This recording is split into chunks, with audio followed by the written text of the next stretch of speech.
Welcome everyone to another edition of Making an Impact. I'm your host, Simply Sensational Billy James. As you can see, we're still trying to work out the tweaks on the show. This is the trusty green screen here. Hopefully, if things go right, you will not be seeing this. You'll be seeing the wonderful graphics. But for right now, you're probably going to see this. We're still trying to work out the tweaks between lighting and software. But hey, let's get to the show. Impact Wrestling, got a lot to talk about. Feast or Fired. Who won the briefcases and who got that unfortunate pink slip? Who is fired from TNA? We'll talk about that. Also, last week Bobby Lashley got a beatdown for the Beatdown Clan when MVP turned on Bobby Lashley and they beat him down and they left with the TNA World Heavyweight title. Will Bobby Lashley be able to get the title back back tonight, and will he get retribution for the beatdown that he received last week on Impact Wrestling? Also, Bobby Roode. Where does Bobby Roode go after losing to Eric Young last week? Will Bobby Roode be able to finally get his revenge on Eric Young? Plus, we have Havok taking on Gail Kim. This is another classic match, and you know it's going to be another one. And there's going to be much, much more. Of course, EC3 challenges Jeremy Borash. Will we actually have a match, or will it just be a beatdown again for Jeremy Borash? We'll have to wait and see, and much, much more. We're going to get things kicked off, and we're going to talk about what's on everybody's mind. Feast or Fired.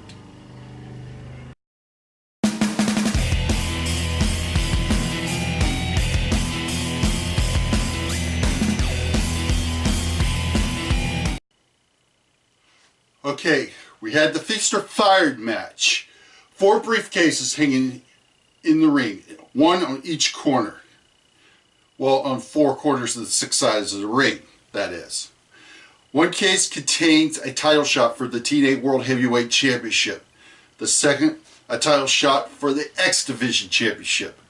The third, a title shot for the TNA Tag Team titles. And of course, that 4th briefcase holds the dreaded pink slip. Yes, you are fired briefcase. Now, the way I just read them off doesn't mean that's how they are in the briefcase. It's random. So we had, of course, the greatest man that ever lived, as you can tell by the t-shirt I'm wearing, Austin Aries in the match. Also the Wolves, Davey Richards, Eddie Edwards. We also had the Bromans in the match, Jessie, Robbie E, and DJ Z in the match. Also, Magnus, Bram, Samuel Shaw, Gunner, and Crazy Steve. So, it was mayhem. Oh, of course, Rockstar Spud. Mayhem, beginning of the match, everybody just going at each other trying to go for briefcases. Robbie E and Crazy Steve try to fight over briefcase number 2. At one point, Velvet Sky tries to distract Crazy Steve by just shaking her ass. That doesn't work, but Robbie E is able to take out Crazy Steve. Velvet climbs up and grabs the briefcase for Robbie E, and Robbie and Velvet leave with briefcase number 2. Okay, we continue the match, and it goes until Rockstar Spud tries. But of course, he gets taken down before he can get the briefcase, and by Jessie. Now, what happens is at one point in the match, Shaw gets taken out by Gunner, and Rockstar Spud uses the back of Samuel Shaw to get the briefcase number 4. Briefcase number 4 goes to Rockstar Spud. Austin Aries, after taking everybody out of the ring after the Wolves had taken out some people, looks like he's going for a suicide dive splash. The greatest man that ever lived fools you. He runs, he grabs briefcase number 1, Then he makes the suicide dive, taking everyone out, and takes off with briefcase number 1, which leaves only one briefcase left, briefcase number 3. And we see Bram in the ring fighting for that, fighting along with Gunner. They fight back and forth, and it looks like that a fallaway slam was getting ready to happen on Bram from Gunner, but Magnus comes in and power bombs Gunner, which also takes out Bram. And this allows Magnus to climb up, and he grabs briefcase number 3. The match is over. The holders of the briefcases. Robbie E, with the help of Velvet Sky, has briefcase number 2. Rockstar Spud has briefcase number 4. Austin Aries has briefcase number 1, and Magnus leaves the match with briefcase number 3. Okay, interesting winners here. I would not expected Robbie E or Rockstar Spud. I thought that Austin Aries was a given, and Magnus was a given. I think Magnus is on his way for another push. Whether it's going to be a singles push or a tag team push, don't know. Who is going to get the dreaded pink slip? That is the $1,000,000 question, but we'll talk about that later on in the show. Nevertheless, Feast or Fired is always a man-hack match, especially when you got a lot of men in there at one time. And I have to say, I'll be glad when they get the regular director back, because I just feel like whoever directed this show just didn't have a feel for things. But nevertheless, it was still a good match. Feast or Fire. I know people bitch and moan about it. Oh, it's just a rip-off of Money in the Bank. Well, yes and no. Yeah, briefcase. Yeah, rip-off Money in the Bank. I get that. But the concept of the match itself is different. You know, you're putting your job on the line in Feast or Fire, because you could potentially get that dreaded briefcase. You know, so there's a risk in even winning the match. Money in the Bank, you win the match, you get your title shot. But in Feast or Fired, it's not a guaranteed thing because of the dreaded pink slip. And that's what makes it different from Money in the Bank. So, nevertheless, interesting winners. We'll talk more about who got fired and who got the title shots here a little later on.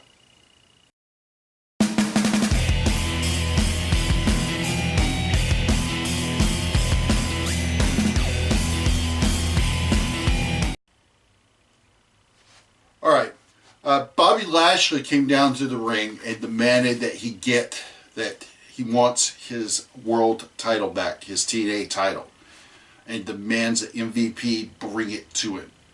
Well, we hear the Beatdown Clan's music play, but only see Kenny King come down to the ring. Kenny King comes down, trash talking Bobby Lashley, talking about how he doesn't deserve to be the world champion. He never deserved to be a part of the Beatdown Clan, and that he is a better world champion than Bobby Lashley. And of course, that got a lot of boos from the crowd. Bobby Lashley challenges him to a match, and King King says, I'll fight you, but not here. Nevertheless, he does, but with the Beatdown Clan coming down to the ringside. So we get the match. Bobby Lashley tries to come on strong, but gets hit with double knees from Kenny King. Kenny King works over Bobby Lashley until Bobby Lashley was able to come back, and he hits a nice vertical suplex. He body presses Kenny King and then throws him out to the outside of the ring, taking out the Beatdown Clan. Then he brings Kenny King back in for a nice vertical suplex, which Kenny King is able to deflect and is able to take Bobby Lashley back down and starts working on Bobby Lashley. And he goes charging in the ring corner. Bobby Lashley is able to leapfrog him and then nails him with a spear. It looks like Bobby Lashley's going to get the win here, but unfortunately for Bobby Lashley, the Beatdown Clan comes in and causes disqualification. While Bobby Lashley is your winner, He gets beat down once again by the Beatdown Clan, with MVP telling Lashley that if you want this title, you come out here on the streets and you try to take it from me. So, $1 million question is, will Bobby Lashley take MVP up on his offer and try to come out there on the streets of New York City and take the title from him? It'll be interesting to see. Short match. If you missed it, it's not a big deal. This was more for Advance's storyline than anything else, and you know, it did good. It did its job at doing that.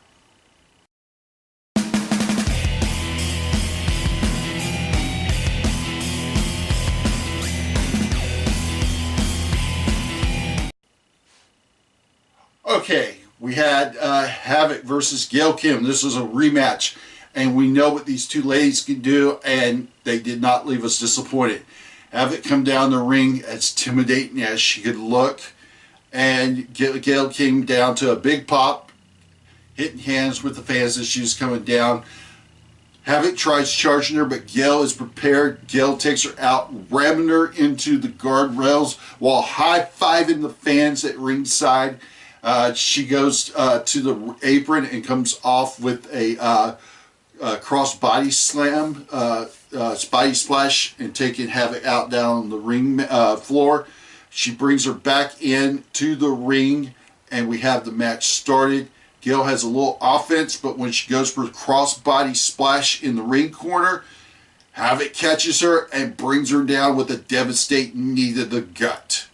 Havok then starts working on Gail Kim and is immediately destroying her, gets her in the bear hug and then the slam. Gail does try to come back with some forearms, but she's unable to get. Havok is able to take her out and then hits a devastating running knee to the face, causing Gail Kim down. She rolls Gail Kim to the outside of the ring. She tries to go for the timekeeper's bell, but the referee will not let her do it. Havok gets in the referee's face, and the referee, you know, holds his shirt saying, "Hey, I'm the ref, I'm in charge of the match." Doesn't work with Havok. Havok shoves the referee, which causes the disqualification. However, unfortunately for Gail Kim would suffer an electric chair to the face first into the timekeeper's table from Havok. Havok then rolls Gail Kim back into the ring, goes in to set up Gail for the Harlot Slayer, but unfortunately the lights go out, and yes, you guessed it, we have a face-off again. Awesome Kong and Havok staring face to face. This time, no security, nobody to get in their way. Havok tries to come off the ropes, but Awesome Kong shoulder blocks her, doesn't go off her feet. Awesome Kong clotheslines Havok to the outside of the ring, and both women stare down each other. I'm telling you, this is going to be a moneymaker match. This is what the fans are waiting for. And TNA's doing it right, building up the anticipation for this match. Now, reports are having that Gail Kim had to get medical attention because she took a devastating blow to this side of the face, I believe, when she got hit with that running knee from Havok. It was devastating. It was impressive. While this was a short match, I would say like three or 4 minutes, nevertheless, it told an awesome story, and it set up what we're wanting to see. Havok versus Kong. It's a match that us fans want to see. It's money in the making, and we can't wait for it. When's it going to happen? Rumor I've heard is lockdown, which would be perfect. Put these two women in the steel cage and let them tear it up and tear each other. I'm all for it. So we'll just have to wait and see what's going to happen. But hey, not a bad knockouts match.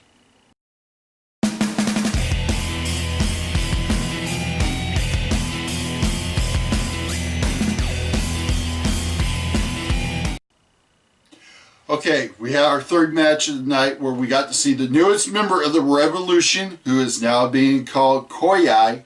I hope I pronounced that right. of the Revolution taking on Tigre Uno, who we hadn't seen in a while. Tigre Uno tries to get in some offense, and he does get some stiff kicks in, trying to take the big man down, but it doesn't work. He's able to get him down with a drop kick type like maneuver, but in the end, it's not enough to keep Cory I down. Cory I only has to hit one move. As Uno's coming off the ropes for a springboard type maneuver, Cory I catches him and hits the sit down power bomb.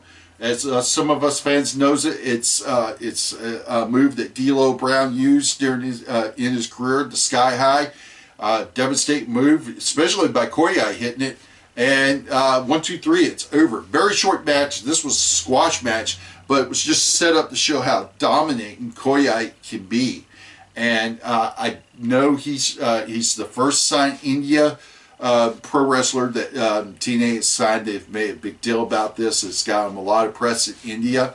Guy is impressively built, but what can he do in a long-term match? That's going to be the million-dollar question. But he was just that one move was impressive enough to get by his mannerisms. You know, he being part of the Revolution.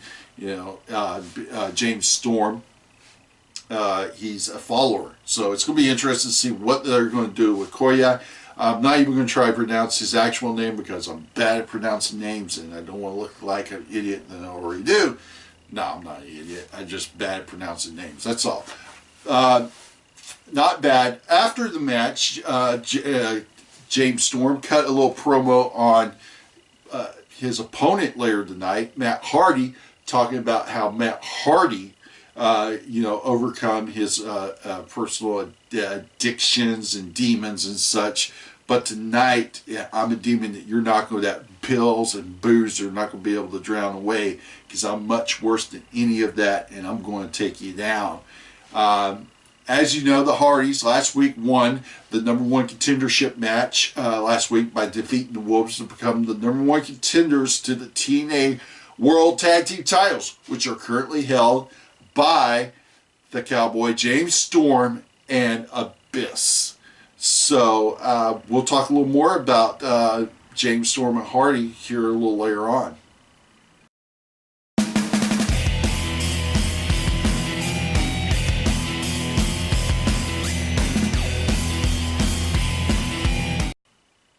Okay, we have our fourth match of the night. Eric Young teaming up with the TNA X Division champion and a member of the Beatdown Clan, Low-Ki, to take on the Olympic gold medalist Kurt Angle and the It Factor Bobby Roode. Okay, match stops off with Low-Ki and Roode. Low-Ki trying to get some chops in, but Roode tries to have a little comeback. It's not able to. Low-Ki keeps chopping him, and then he tags in Eric Young, but Eric Young gets hip tossed coming in off the tag. But Roode is able to work him over a little. Goes for a Roode bomb, but Low-Ki comes back in, nails Roode in the mid-chest with a hard kick to the gut. This allows Young to hit a DDT on Roode, but it is only a 2 count. Eventually, Roode is able to tag in Angle, who takes on Low-Ki, who got tagged in by Eric Young. This goes back and forth. Low-Ki tries for some chops, but Angle comes back with some German suplexes. He hits German suplexes on both of his opponents before hitting the Angle slam on Low-Ki, then going for the Angle lock, but Young comes and breaks it up. Roode comes in, he chases Young out of the ring with a steel chair. Kurt Angle grabs another steel chair and chases off the approaching MVP and Samoa Joe. In the ring, Bobby Roode has gotten a crossface on Low-Ki, and it looks like the referee will possibly, count submission, but the referee's trying to stop Angle from going after MVP and Samoa Joe. This distraction allows Eric Young to nail Bobby Roode with a steel chair, and of course Loki takes advantage and 1, 2, 3 pins Bobby Roode, and Loki and Eric Young get the win for their team. Now, little question, and I'm a little confused about this. Why did the referee count the pinfall when technically Bobby Roode was not the legal man? Kurt Angle was. And, you know, it was too bad none of the announcers had pointed this out. So, where's this going to leave Bobby Roode? Where does this leave Kurt Angle? Kurt Angle is trying to, it's made it clear to Bobby Roode, hey, I stepped down as the director of wrestling operations because I can do more in the trenches. MVP and his gang's been running roughshod, and something's got to be done. Bobby Roode is obsessed with getting revenge on Eric Young for costing him the TNA World Heavyweight Championship, and rightfully so he should. So we're just going to have to wait and see where is this going to go. I say most likely we're going to see one hell of a match between Bobby Roode and Eric Young at Lockdown, and it's probably going to be a vicious match for sure.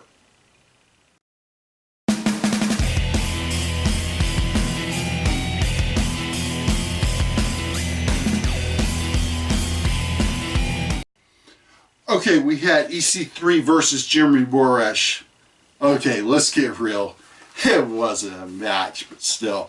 We had EC3 come out with his bodyguard, Aries, formerly you guys know as Bros Clay from the WWE. And EC3 gets on the mic and he hilariously does the ring announcing. We see Jeremy Borash come down to the ring, you know, wearing a hoodie. He comes down with, you know, his buddy, Rockstar Spud, who is now in possession of a Feaster Fired briefcase, briefcase number 4. Jeremy Borash comes down like he's a badass. He goes around ringside. He's, you know, slaps hands with fans, or he doesn't slap hands with fans, but he goes over and he acknowledges Mark Anderson, who was the winner of British Boot Camp number 2. He also, his fiancee Jade, along with Mick Foley's daughters. So we get in, Jeremy Borash gets in the ring, and of course EC3 says, I'm going to do the commentary here, and he starts doing a hilarious Rended, and is cut off by Jeremy Borash, who says, you know, these fans says you can't wrestle, you sure in the damn can't announce, and starts, you know, welling at him with punches and tries to take as many shots as he can get on EC3.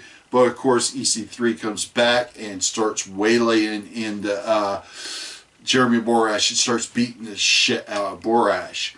Of course, Spud tries to come to the aid of Borash. Tyrus is there to take out Spud. All of a sudden, Mark Anderson goes, Andrews, excuse me, Andrews, not Anderson, Andrews. He goes over the guardrail, comes in the ring, and knocks down Tyrus. This allows Spud to get back to his feet. They avoid a double clothesline from Tyrus and takes him out with a double drop kick, which sends him to the outside of the ring, where EC3 had already been sent to by Andrews. Now, this is where it gets really fun. Spud comes off the top rope with a lucha plunger and takes down Tyrus and EC3, and while Andrews comes off with a shooting star press onto Tyrus, which was very impressive. So the three of them in the ring, Jeremy Borash, Rockstar Spud, and Andrews, stand victorious as EC3 and Tyrus hightail it to the back. Interested to see. This was a new side of Rockstar Spud. You know, got to see. You know, I was impressed with that lucha plunge off the top rope. You know, hey, you know, maybe Spud can do something after all. Not saying I'm a fan. Nope, but I have to admit when what's impressive is impressive. Be interested to see what's going to happen with this Mark Andrews dude. Don't know. but it'd be interesting to see. Looks like he's impressive. Should make a great addition to the X division, but that's pretty much all I can see him doing there is in the X division, unless he and Spud form a tag team. But I don't know how well they would do in the tag team division. In case you didn't notice, EC3 had a brace on his arm, on the right side of his arm. This is an injury he suffered during the hiatus of when Impact Wrestling was off the air until it returned on Destination America. I know he heard it at an indie event, and he's wearing this brace. So you won't see him in active in-ring competition, but we'll still see him on TV for sure because, as we know, EC3 is a hot character right now. So, interesting storylines. We'll just have to wait and see what's going to happen with EC3 and Rockstar Spud and where Jeremy Borash is going to be involved going from here.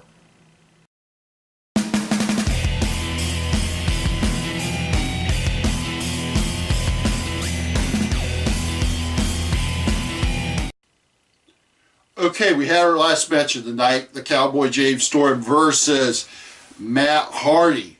And what a competitive match this was because these guys were so evenly close. Matt Hardy again tried to go, got in a position where he could go for a twist of fate, but James Storm was able to brush it off and ducked out to the outside of the ring. Matt Hardy baseball slides him, then goes on the outside of the ring and does a hip toss onto the rampway.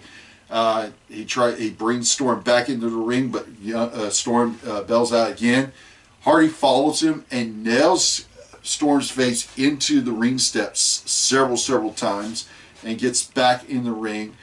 Storm is able to come back, and when he hits a lung blower on Hardy, and they start trying to work on each other, Hardy is able to hit a side effect and gets a 2 count, but Storm is able to kick out. Storm comes back and hits the last call on Hardy. Then he tries to go for closing time, but he can't hit it. Hardy tries to go for another twist of fate, but Storm picks it up for the Eye of the Storm. Hardy is able to block it and reverse it into a roll-up and gets the 1-2-3. He gets the win. However, after the match, Storm tries to play like, hey, let's make peace, but Hardy ain't buying it as he gives the version 1 signed to Storm. That's your cue. Biss comes down and starts, nails Hardy from the back, and it's a beat down from Storm and Abyss on Matt Hardy. Jeff comes down and chases off with a steel chair, and then he proceeds to challenge Abyss to business a match, Monsters Ball. So next week we will see Jeff Hardy versus Abyss in a Monsters Ball match. I do expect interference from James Storm and Matt Hardy in this match next week, but I still think it's going to be a damn good match. You know what? A Monsters Balls match for the TNA Tag Team titles doesn't sound like a bad dream to me. What do you guys think? Either that or Full Metal Mayhem.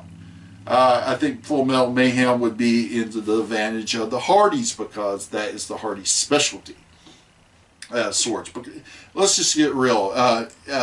Full Metal Mayhem is just a modified version of tables, ladders, and chairs. So I think that the Hardys would have the advantage of that. You know, good storytelling line. It progresses the storyline. The Hardys being the challengers on the heels of Storm and Abyss for those TNA Tag Team titles. So this is good. At least TNA is doing story build-up. And the matches, while they may be not as long as we'd like them to be, they tell a story, and that's all that matters.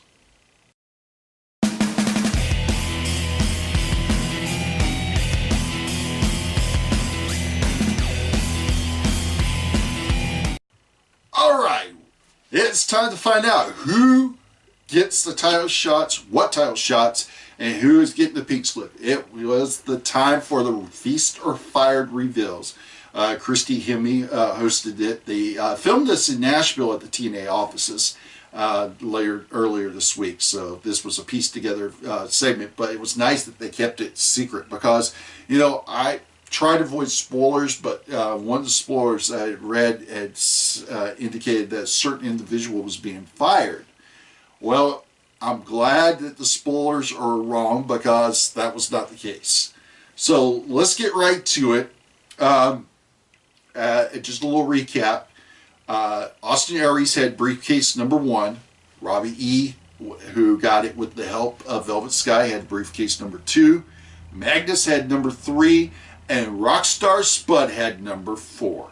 Well, before the reveals happened, Robbie E, with that obnoxious selfie stick, was talking about, hey, you know, he's got the title shot. He ain't getting the pink slip because Lady Luck is on his side, and he and Velvet Sky take another one of their selfies.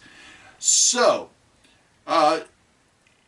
Christy says we'll start with Rockstar Spud, who is about to shit his tights, saying, wait a minute, you know, start with Aries. He's got the number 1 briefcase, but Christy says, no, we're starting with you.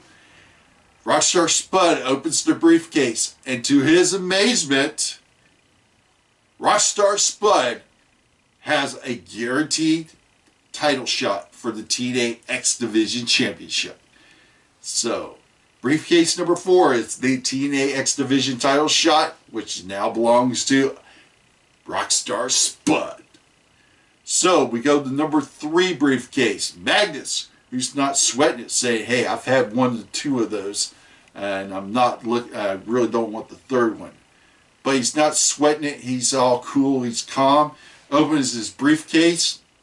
And what does Magnus have? Magnus just got himself a TNA World Tag Team title shot with a partner of his choice. I was amazed when I saw this, because all the spoilers I saw, and I hate spoilers, but once I saw the one, I had to research it, all indicated that Magnus got the pink slipped. Well, I'm glad we got the surprise that he didn't get pink slipped. I like Magnus. I think Magnus is a very good wrestler. Now, I think he was not used right in his title reign as TNA World Heavyweight Champion. I do still think he deserves to be TNA World Heavyweight Champion. I just think that his title reign was booked improperly. So, but he's got a TNA World Tag Team title shot. Obviously, his tag team partner will most likely be Bram. So, I think it'd be interesting, you know. Magnus he seems to be charged and ready for this. So, hey, anytime, any place, anywhere. We saw that's what James Storm did. So, it's going to be interesting to see, when does Magnus pull the trigger. So, we're down to the 2 final briefcases. Robbie E with briefcase number 2. Austin Aries with briefcase number 1. Now, Robbie E is shitting bricks. Austin Aries, cool as a cucumber. So, before briefcase 2 can be revealed, Robbie E has a revelation. He dawns on him. He's like, wait a minute, I am the smartest wrestler that ever lived. She got the briefcase. It's her briefcase. She was the one who got it. And he proves his point. The video shows clearly that Velvet Sky was the one who retrieved and procured the briefcase. So, Velvet is the one in possession now of the briefcase and opens it up. And unfortunately for Velvet, she got the pink slip. And to all of us fans, beautiful people are no more because Velvet Sky was fired. Which means Austin Aries in his briefcase got the guaranteed title shot for the TNA World Heavyweight Championship. This is pretty cool. Austin Aries now in the driver's seat. He can get his title shot anytime, any place, anywhere, when he wants it. Now, let's do a little facts here. This is the 5th Feast or Fired match in the history of TNA. Okay? Nobody has successfully cashed their TNA World Heavyweight title shot and won. 3 people have been successful in cashing and winning the TNA World Tag Team titles. The only person not successful, BJ James, when he tried to cash in with his partner, his dad, Bob Armstrong, when they tried to capture the TNA Tag Team titles, which were the NWA Tag Team titles, I believe, at the time.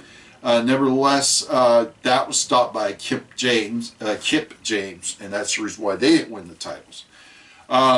The only person not to win the X Division title is DJZ, aka Zima Ion, when he tried to cash in on Austin Aries. So, there you have it. I will say this. Austin Aries, when he cashes in, has to win the World Heavyweight title. For Feast and Fire to have true meaning, Aries has to win. He has to win. The other briefcases, it's not as important if they win or don't win, because there have been previously 3 winners. But nobody has won. Aries needs to be the one to break that streak. And I think Aries will be the TNA World Heavyweight Championship before it's all said and done. He deserves to be the World Heavyweight Champion. But the problem is, TNA has a great amount of talent there that deserves to be the World Heavyweight Champion. We're talking Magnus. We're talking about Bobby Roode. We're talking about Kurt Angle. Of course, I just mentioned Austin Aries. We're talking about Samoa Joe, who deserves to be World Heavyweight Champion. James Storm is another example. So you got great talent there that deserves to be, in the title shot, but only so many people can. So right now, Austin Aries, greatest man that ever lived, is in the driver's seat, and I can't wait until he pulls the trigger and becomes the TNA World Heavyweight Champion.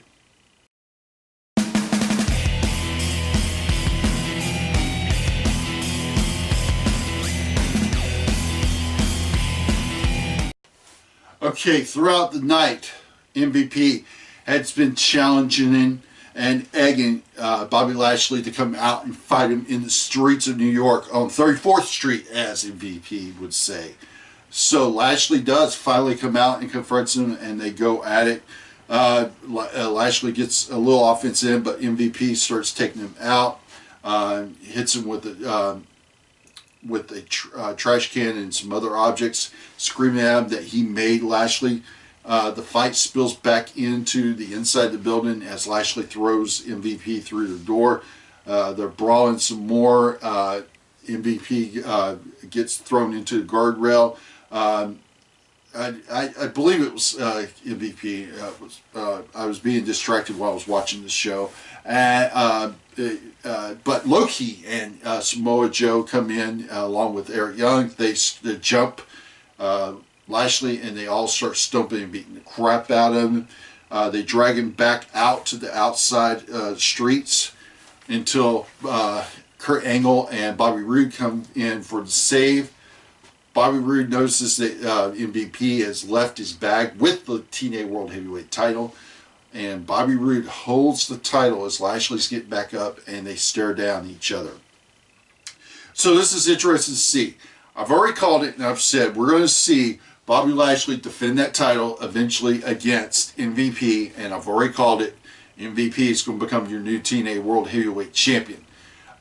When's this going to happen? I say probably on the UK tour. That's my ballpark guess. Also, I'm telling you right now, do not be surprised. Bobby Roode is going to get that title back sometime this year, but when? But also, you got to remember, Dicking at the heels, it's Austin Aries who has that guaranteed title shot thanks to his Feast or Fire briefcase that he procured tonight. So, where's this all going to go? We'll just have to wait and see. It's a possibility they may, instead of doing a title match at Lockdown, they may do, and this would probably make sense since it's already been taped, they'll probably do Lethal Lockdown and have a team, probably Bobby Lashley, Bobby Roode, and Kurt Angle, and probably 2 more guys, take on MVP, King, Loki, Samoa Joe, and Eric Young. So we'll just have to wait and see if they would do that, but it wouldn't be a bad idea. But nevertheless, It was not a bad way to close out the show, and I thought it got its points across, and it did a good job telling a story.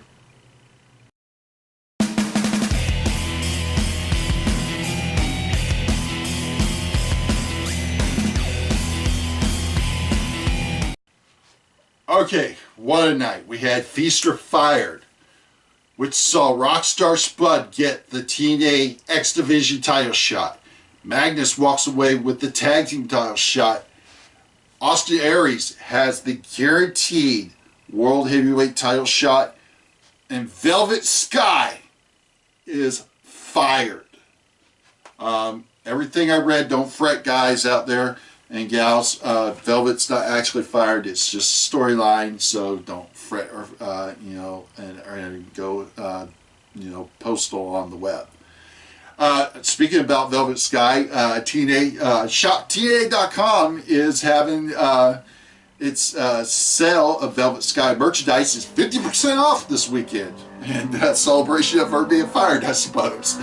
So if you're a Velvet Sky fan, run over there and get some Velvet Sky merchandise for a good deal. The Beautiful People t-shirt I saw there was for $12.50. There's the other Velvet Sky t-shirt. I can't remember how much it was. Her banners are like $5 a piece. Also, Velvet Sky's got some signed autograph figures that you can pick up for a decent price. So if you're a Velvet Sky fan, head over there. We saw Havok and Awesome Kong have another great stare down. That was kind of cool to see. We saw the debut of Haikoi, and I hope I pronounced that right. Quick, brief, but got the point across. We saw the Impact Wrestling debut of Mark Anderson as he and he and Rockstar Spud took out EC3 and Tyrus. We also saw set up for next week's match after Matt Hardy defeated James Storm. We found out that we're going to see Matt Hardy take on Abyss, the Monster, in, of course, Abyss's match, Monster's Ball. So it was a good show. I wouldn't say it was better than last week's, but it was still a good show. I think TNA is on the right path, and hopefully they can stay on this path. But the bottom line is where they're going to go. The last of these TV tapings are going to be finishing up here shortly that they did in New York. They're heading over to the UK. I think they're already over there right now. I'm not for 100% sure, but they're going to be heading over there for the Maximum UK tour, and they're going to be doing live TV tapings over there. And do not be surprised if we see some title changes during that tour. Going to be interested to see what's going to happen. But nevertheless, I can't wait to see Awesome Kong versus Havok. That's coming down the road. We know it's going to happen. Where does Bobby Roode go in this mix? You know, he has a legitimate, gripe and, claim to the TNA World Heavyweight title. He has the claim to be the #1 contender because he should get the rematch. He has not gotten his rematch, so therefore he has a claim to the #1 contendership. However, the problem is you have Aries, who now has that guaranteed TNA World Heavyweight title shot. So that's got to linger there in Bobby Roode's mind. Also, Bobby Roode wants to get revenge on Eric Young. Will he be able to do it to his satisfaction? We'll just have to wait and see. So much more. Okay, it's plug-in time. That's right. I'm going to go ahead and plug, my good buddy John P. Mayer. He is on their Nerdport Network, on Blog Talk Radio. Check him out Wednesday nights. It's an independent point of view. My good friend John, he'll give you the lay down on the scenes in independent wrestling, especially Pro Syndicate Wrestling there in the New York, Jersey area. John has his finger on the pulse of independent wrestling, especially up in the New York, Jersey area. So you join him for an independent point of view. Also join us for the wrestling debate. It's every Tuesday night, 8 Eastern, 7 Central, Nerdport Network on Blog Talk Radio. You can't miss it. Myself, John Hamey, Stat Boy, Sean the Shark Rims, we're always on there. We're talking about what's going on in WWE, TNA, you know, even now and then we throw in some independent stuff like Pro Wrestling Syndicate or Lucha Underground, for example. So don't forget to check that out. Okay, guys, thanks for bearing with me as the show continuously evolves as far as its look, and hopefully we can just, you know, even bring out more. So thank you guys. Oh, by the way, thank you guys for making last week's Making Impact a success. 29 views last time I checked. Thank you guys so much. It means a lot that you guys are watching this. I appreciate it. You know, it's awesome now that it's in HD, and like I said, I'm hoping with the work of the magic of software and such that I can get some wonderful graphics going and make the show even better. So, but thank you guys. I appreciate it. And that's it for this week's edition of the Wrestling Debate. We'll catch you back next week.